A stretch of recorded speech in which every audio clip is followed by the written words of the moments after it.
All right, guys, today we're going to talk about drugs in prison. So, a lot of people know there's plenty of drugs in prison, right? But a lot of people don't know how you get drugs in. Well, one thing you're going to find out from me is that I'm not going to tell you how to get drugs in unless the cops are already onto that way. I'm not going to tell you how they're doing it now because I'm not trying to get nobody in trouble. So at the end of the day, be mad if you want. The cops can be mad. Why don't? No, I'm not going to tell you their methods for getting drugs in now. I'm going to tell you about all the crazy ways that they had to get them in that they got caught for and now they're on to. You know what I mean? Basically, the reasons why we don't get mail in Pennsylvania anymore.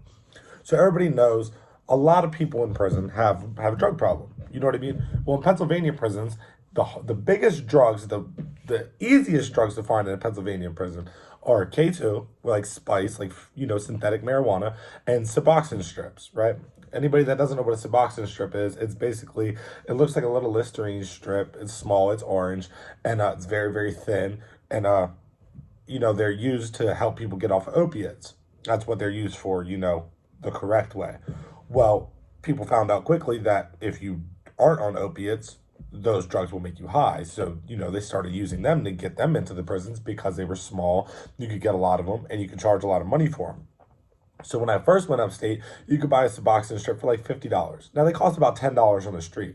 By the time I left prison 7.5 years later, they were selling a full strip of Suboxone for $300. Okay, so the tax is crazy, but you only need a tiny little piece to get high. So what people were doing at first was putting it under the stamp. It was the easiest, most effective way. They didn't check. You all use a security envelope. You put it behind the stamp. They would never know until somebody told about what was going on, and then they started, ripping the stamps off of everybody's mail. So you're like, okay, visits. We all know about visits. You know what I mean? You've heard about people suitcasing. Yeah, that shit happens a lot. People will shove shit into their butt to, have it not be detected by the cops. The problem with doing it in the visit room is there's cameras, there's COs around. It's a very easy way to get caught. I've seen so many people get busted in the visit room or in the visit strip area after their visits with a pack. You know, we all know like the old reliable, have a cop on the payroll. That shit is very uncommon in Pennsylvania. Pennsylvania prisons aren't private. So in a private prison, COs barely have benefits, making minimum wage. It's a lot more likely for them to break a rule and bring something in for you. When you're working in a public prison, like a state-run prison, it's a lot less likely because they have benefits. They have a lot better, job security and job retention. So it's not really something that they're really trying to risk their job. You know what I mean? Because they're not going to be making as much as you would think.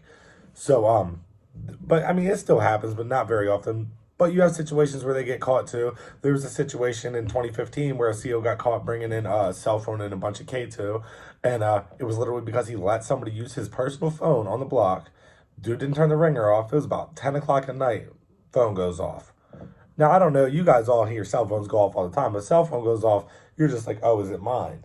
In prison, you hear a cell phone go off. Everybody's like, oh, like somebody got a phone because it's such a unique sound, especially in a place where there is nothing that sounds like that. You start looking around like, oh, somebody's gonna get fucked. Next thing you know, search teams on the block going through everybody's cell. You know, the inmate literally just told right on the CO, like, no, he gave it to me. CO gets in trouble, gets fired. You know what I mean? Taken out in handcuffs himself. But people really don't realize how big of a drug problem there is in prisons, especially in Pennsylvania. The drug problem was so terrible. Like when I first went upstate, you would get 90 days in the hole for having a dirty urine. So if you failed a urine test, because they do random urine screenings up there, they'll call you at 6 o'clock in the morning. They'll buzz your door like, hey, you got a piss test.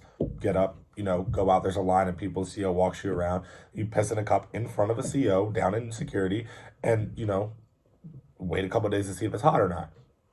If it's hot, you go to the hole. 90 days, automatic, no halftime. So you're in solitary confinement for 90 days. Well, towards the end of my sentence, so many people were getting dirty urines. They only have like 120 beds in the hole. So if you have 120 full beds and somebody gets a drug test and they fail it, they have to go to the hole. You don't have room for them. So many people were failing drug tests, like 50 a week, that they literally just started making a cell restriction for 30 days because so many people were failing drug tests. So collect my thoughts for a second, my bad. So the crazy thing is about it is that these drugs like K2 and shit like that, like they legitimately like fuck your mind up. Like I've seen people rip their dreadlocks out and run and start punching at cops and just start rolling around on the ground, like literally losing their shit because they overdose on spice. And like there was at one point where these people had got to pack into the jail. One of the gangs had got to pack into the jail. They locked the entire jail down because it was the first time in like years that they had heroin in the jail. Well, they had heroin that was making people overdose because it was called fentanyl, of course. So now, but people are like so stupid in there, they're literally dropping stamp bags on the ground. Like, dude, like, it's not like you're walking at the fucking public park and you're like, oh, look, there's a fucking empty stamp bag. You're fucking finding a bag of heroin on the ground. Like, bro, of course we're gonna get locked down and searched heavily. Well, my cellie was one of the gang members at the time. So our cell was always getting searched anyway. So they locked the entire jail down. They're looking around for shit. And a bunch of people still had the spice. So while we're all locked down, people are still smoking this K2 and falling out. So people are yelling at the door, CO, I need help. The COs ain't even coming because they're searching other blocks. There's one person on your block. Go lay down. Go lay down. So it just became one of them things where it's like, dude, like, y'all really like can't even break the law right. Like, if you're gonna break the law, break the law, but like you can't even break the law right. Like, what kind of shit is that? It's just it's just stupid. So after we get off lockdown, I guess they had got a bad batch of K2 at a different jail. And it was mixed with fentanyl. The COs actually ended up having contact with it, went through the mail, because what they were doing was they were getting spray K2 and spraying paper. They would get the paper and then rip the paper into pieces and sell that. People would put them inside their cigarettes and smoke them.